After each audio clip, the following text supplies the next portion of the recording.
Good evening, I'm Ashok and welcome to Global Lens. Tonight we'll explore the yoga of sound.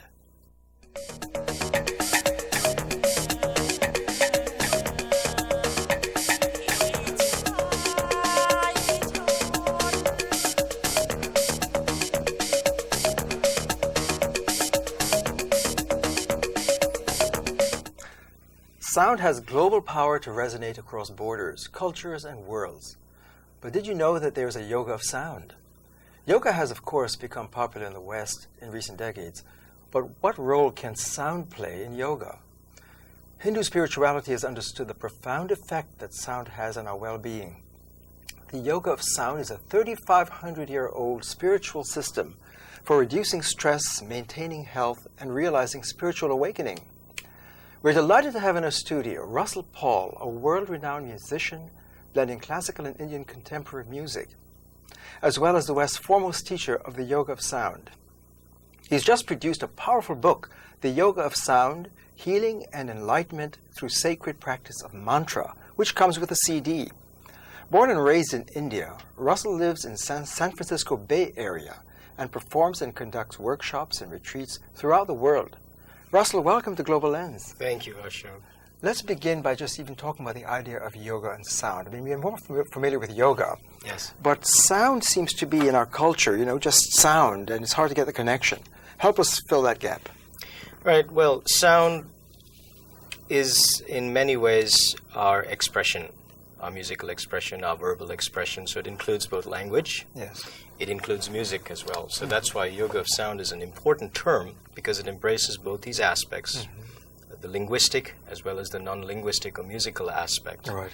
And then it embraces the music of nature, the music that's part of the intrinsic fabric of our being, our universe. Right. The vibration in the universe. Right. In a common sense way, today we say anything in particle physics, anything for it to be in existence has to be in motion. Right. So if it's in motion, then it's emitting some kind of frequency, which is a wave, although we don't classify it as a sound wave, which is really vibrations that travel through the medium of air. If we had the ears to hear this entire expanse of sound, then we could say that the whole world is sound. The whole universe is sound. But that's in sync with the classical Vedic teaching, the ancient Indian teaching, isn't it? Absolutely. Talk about that, man, because that's where this yoga of sound comes out of. True. And of course, it's broad. Most ancient cultures, have many of the origin stories and creation myths always involve sound. For instance, in the Christian tradition, it says in the beginning, God created the world, but says, let there be light. Right. So there's the spoken, the utterance, in other words, that manifests the light. This is a very interesting connection. Right.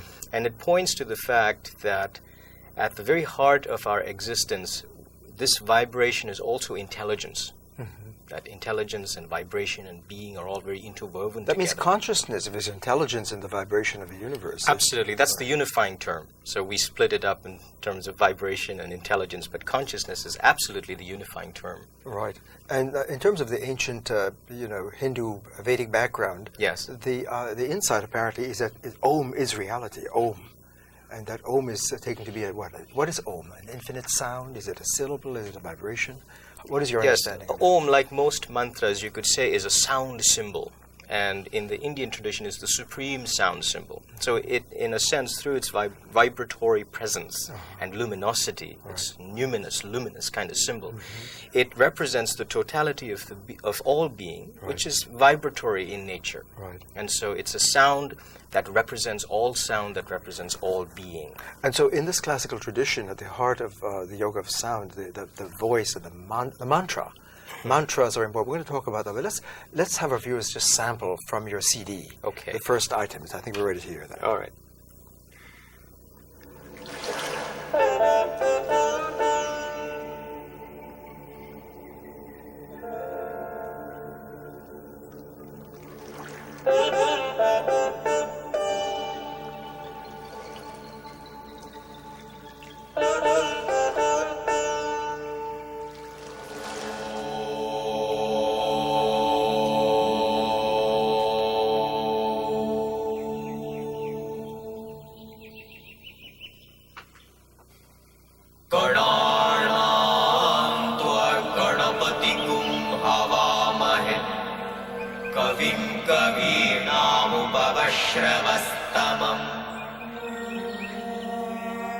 ज्येष्ठराज्यं ब्रह्मणां ब्रह्मणस्पत आनशृण्वन्नोतिभिः सीदसादनम्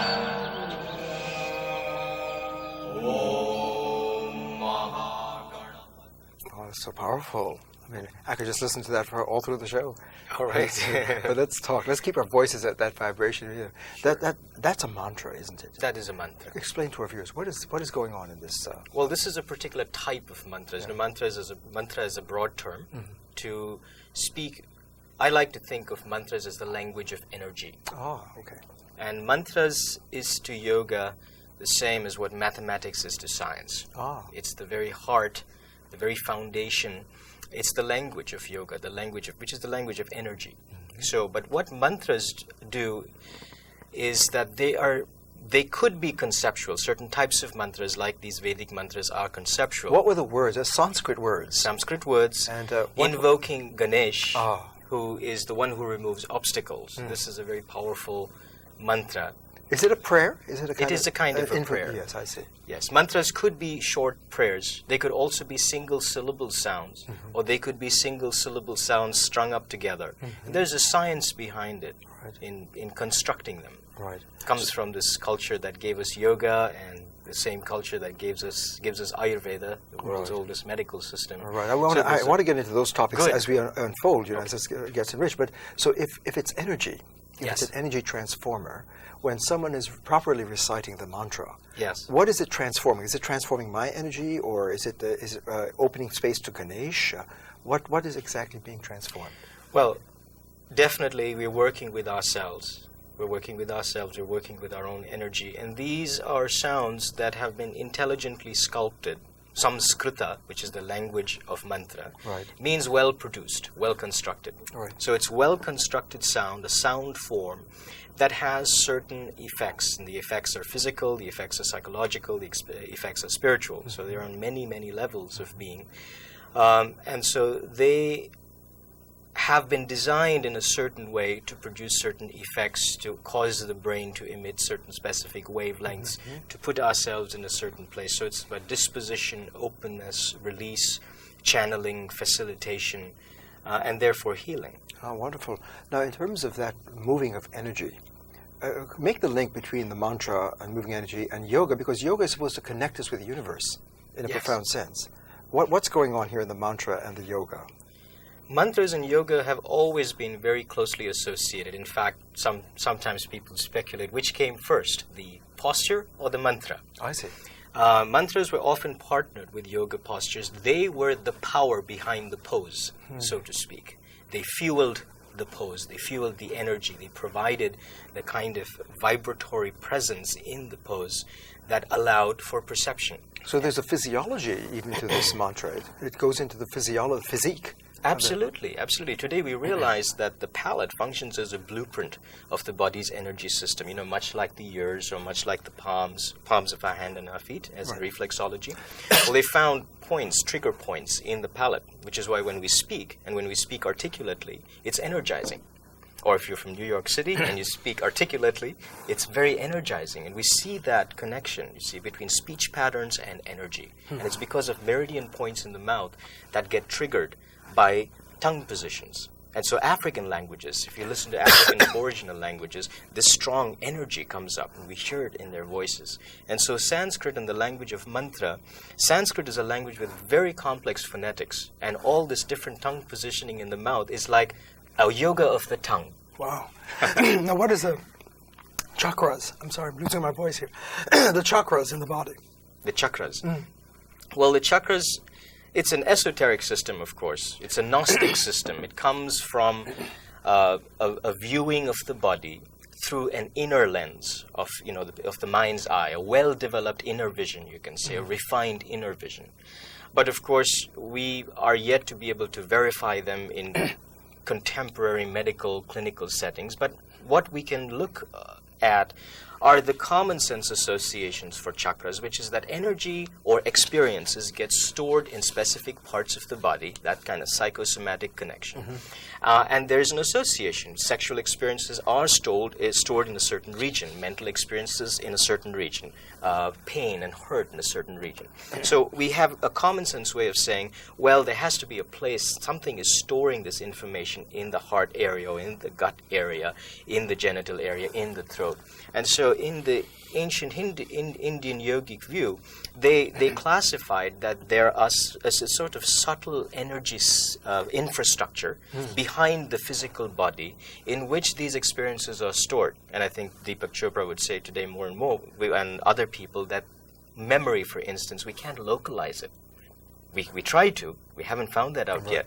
So there could be a good validation for the existence of what we would call methods or media that stores information of our experiences and causes us to relive experiences just in this lifetime. That's amazing. So the mantra, to connect the mantra, are the mantras connected energetically with the chakras? Absolutely, because first of all, the very sound construction of the language is based on this energy understanding. The very alphabet itself, the letters of the alphabet are constructed with this understanding of energy in mind.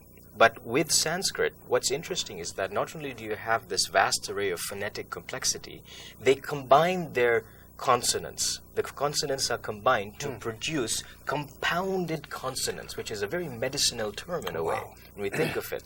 How to combine letters of the alphabet or sound to produce a kind of complex, singular sound that could have profound healing implications for us in the user. That's amazing. So that there's not just a play on word to speak of medication and meditation. Right. Almost. Right. Very nice. Right. So that when you're meditating, it's a different level that has medicinal effects. True. And the mantra is a kind of sound form that is encapsulated in a certain reverential coating, which is like the gelatin over the mantra. We say Om Shivaya Namaha, which is kind of like giving it a certain softness. And by repeated using of these sound structures, we release a certain heat in the body. Wow. And this is known by anybody who uses mantras or prays, that, there's a certain heat that arises. And so like we ingest capsules in the heat of our body, and the digestion of these chemicals send out these waves of healing energy that helps heal, cure us of illnesses or discomfort. Mantras have that capacity for any user who's willing to try it. They will find that the repetition is important, releases a certain wave, and the wave has beneficial outcomes. That's health amazing. benefits. I never heard it explained this well before. The level of the mantra, even at the composition of the letters, absolutely, is scientifically based. Yes. Let's hear another sample from your CD. Okay.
Again, it's so powerful.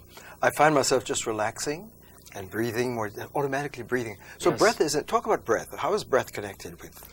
Well, breath is very important. We need breath to produce sound, see? And breath is that link between the physical level, our physical existence, and what we can call our essence. It keeps us in touch, but it's the link between our mortality and our immortality.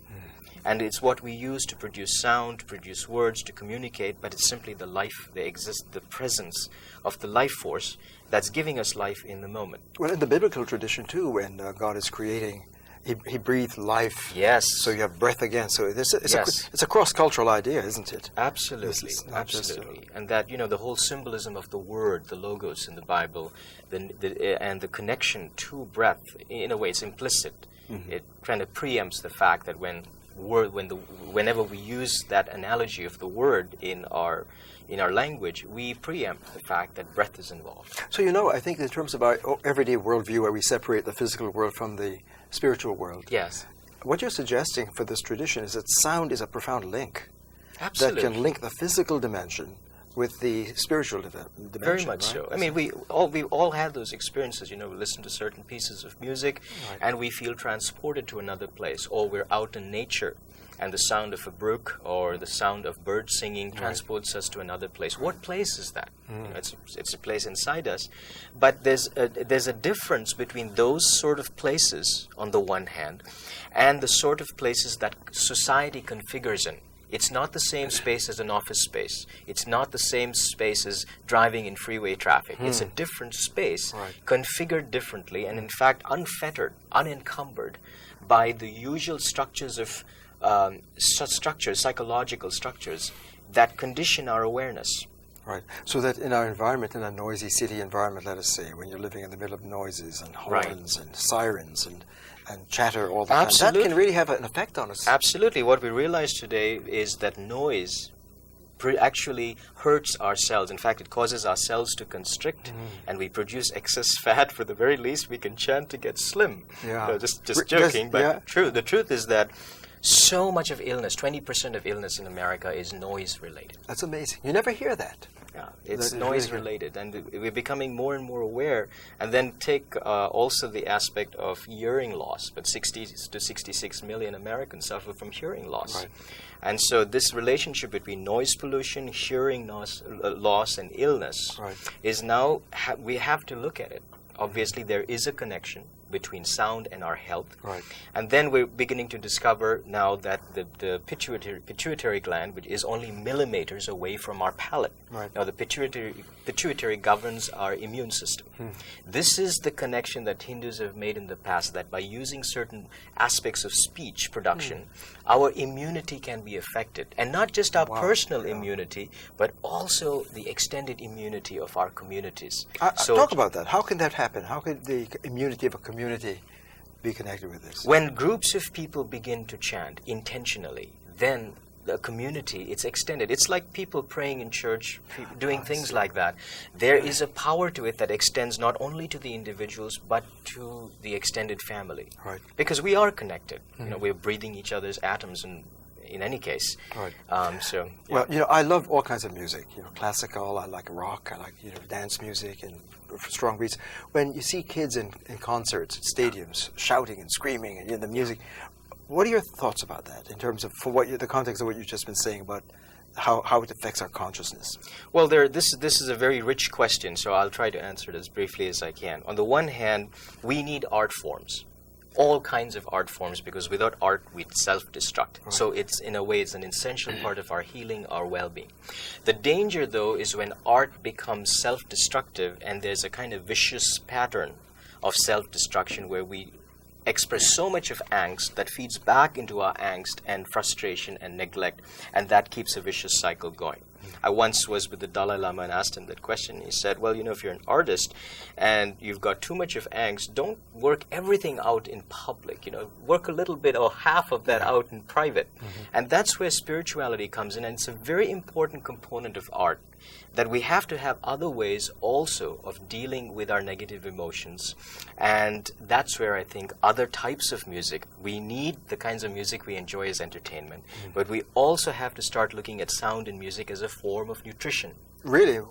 In what way? Because it's feeding us. It's affecting us on a cellular level. It's affecting us psychologically. So what we hear, either voluntarily or involuntarily, is contributing to how our being is getting configured. Wow. So the kinds of music we expose ourselves to...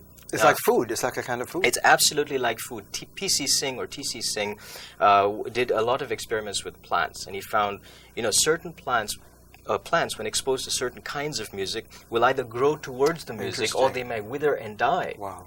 And so we found that certain, and then of course more recently with Masaru Emoto, this quantum physicist from Japan. I heard about this, the water. Absolutely, messages from water, knowing that music and sound and the spoken word, even the written word, affects the water we drink and the water that's in our bodies, right, is very, very enlightening about this whole process of how sound, meaning the words we speak, the music we listen to, is affecting us on the cellular and molecular level. Right, so hate speech or negative speech and negative thinking is going to be poisonous. And negative music. Negative music. Yeah. And I'm not saying that we should completely obliterate the need for self-expression. We need that. So we have to find ways to express our negativity about culture, about society, about self, whoever. But at least we should be aware that certain forms of right. It has to be balanced by spiritual practice, or even that word sometimes people don't relate to. Mm-hmm. But whatever we want to call it, meditation, options, to have right. options, psychological options right. for our energy. Now, Russell, I know you give workshops on healing around the country, and you're recently in Philadelphia. You were doing one here. What happens in your workshops? You're dealing with, say, therapists and so forth. Yeah, this particular workshop I did for therapists at the Family Play and Therapy Center here in Philadelphia. And what I essentially do is introduce people to this wide scope of possibilities of viewing sound and using sound as a psychological, therapeutic, healing tool of introspection, of self-discovery, and also of self-definition and empowerment. So it's a combination of information and knowledge, but also as an ongoing method that people can use for various purposes. When you say empowerment, that's very important, because what I'm seeing throughout all of this is that consciousness shapes our reality. Absolutely. And sound is vital in that. Yes. So that, if that's the case, then there's a potential power that we have. Yes. That can be released. Yes. Talk about empowerment. Well, think of it like this. At the heart of this tradition that I'm speaking of, sound as a yoga path, is the sense that the voice, the human voice, is like a barometer for the human soul or the human psyche. That whatever we are, whatever is inside, is reflected in the voice. For instance, in the voice of a 2-year-old or in the voice of a 40-year-old, we can detect level of experience, level of pain, whatever a person has gone through. So the converse is also possible, that we can actually change the conditions of our soul, of our psyche, by using our voice, by affecting our voice, by working with our voice. I see. And so by training our voice in different ways, which we normally don't do, we don't think of, that it could be such a powerful healing and psychological tool, that it is possible. And so in this yoga path, we begin to develop not only beauty, which is the musician's way of using sound, but also to look at energy and power. Wow. For instance, women sometimes say, they've lost their voice or they've not been allowed to speak. Right. Here's a way of this particular branch of yoga is a way of reinstating that kind of connectedness to one's power center. Right. So when you have found your voice, your power is released. Absolutely. And this can really help there. Absolutely. It makes perfect sense. Yeah. When you speak about women, is gender relevant? Because I know that there are different types of this. There's mantra and tantra. Yes. The male and female. Can you talk about that, the gender dimension of this? Yes. Well, there are traditions within the traditions of sound, and we say the Vedic tradition, which is knowledge-based. So mantras that come from the Vedic tradition are knowledge-based. Right. You can call them mantras of knowledge, mantras of enlightenment. And here they have what we listened to at the very beginning is reflective of that type of mantra, where word and grammar and syntax and meaning, all of this is very important. And then you have the tantric tradition, which is body-based, which is energy-based. And here the sounds of the mantras are not necessarily conceptual or intelligent in the sense of speaking to our conceptual mind, but they speak directly to our nervous system. They speak directly to our energy. They speak in a way directly to our chakras, if you like. The chakras, yeah. So that's another way in which sound can be used. And then, of course, there's the devotional way of using sound and music, of bhakti. Right. So there are different yogas, aren't there? You That's talk right. about it in your book. The Right. Shabda, the Shakti, the Bhava, and the Nada. Yes. Very briefly, time is almost up, believe it or not. Time Okay. is moving here. Give our viewers a sense of those 4 different approaches. Right. Nada is the technical term, you could say, of sound yoga. Nada means sound, so Nada yoga is the yoga of sound. Right. And it's a broad term for the physics, the cosmology, the theology, the philosophy, the science that underlies it all.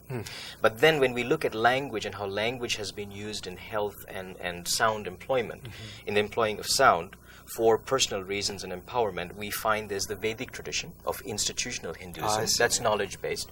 But I call it Shabda Yoga, which is the technical term there. So it applies in a wider sense, you know, beyond all the cultural aspects of the tradition, to everything. Every time we speak, that we write, when we write an email, when we listen to people speaking to us, this is all Shabda Yoga. So it gives it a broader term and democratizes the tradition. It's more like almost like a global... And opens it up. Yeah, almost like a global universal kind of yoga Shabda. You mean it in that sense, In right? that sense. And so I use the term Shakti Yoga instead of saying Tantric Mantra, because that makes people understand that this is about energy. It's not necessarily about, you know, some of the cultural biases people may have. Is Shakti feminine energy? Shakti is energy, and it's a feminine noun that's used in the Indian tradition to represent energy itself, or and power, which is an interesting term because even in the Jewish tradition there's this kind of similar sense of Shekinah, you know, being this kind of energy and intelligence and power. Time is almost up, and we have so much here, so we're going to have your back. But just crossing borders, opening up this global lens more across borders. Sound has a power to cross all our worlds and bring us together. Absolutely. And how do you see this in terms of crossing cultural? It can be any orientation. Any cultural orientation and still benefit from this yoga? Absolutely, and we see the blending of cultures and sounds in the movie industry, in the recording industry. We see that people are using instruments from around the world today. Styles of music are crossing over. I mean, John Coltrane and Billy Cobham and John McLaughlin, they were all pioneers in this movement. But today we have an actual global music that's evolving, which is reflective of a global consciousness, which is reflective of the development of a world soul. Wow. We're all becoming world so souls. Can this yoga bring people together across our borders? Absolutely, because it's meant to do exactly that. And of course, mantra can be integrated with other forms of music, which is what I do and which many people are doing, because we have to find a global expression of mantra that speaks to everybody. I'm just wondering, there's 30 seconds left, but could this have an effect on peacemaking, say in the Middle East? It should, because when we start using mantra and we start viewing language itself as mantra, see, in the original mantric language, the name of the thing is the sound of the thing. And the idea and the feeling, the experience, the image is all contained like in a singular gestalt. And that's why when we return to the use of mantra and language itself as mantra, we begin to feel what we say. And when we feel what we say what we mean. Beautiful. Thank you so much, Russell. We're going to have you back. Congratulations on your work. And thank you at home for watching. And we'd love to hear from you. Welcome your voice. Please email us at talkshows@wybe.org. And for more information on tonight's program, visit our website at wybe.org. For Global Lens, I'm Ashok. Have a great evening. Good night.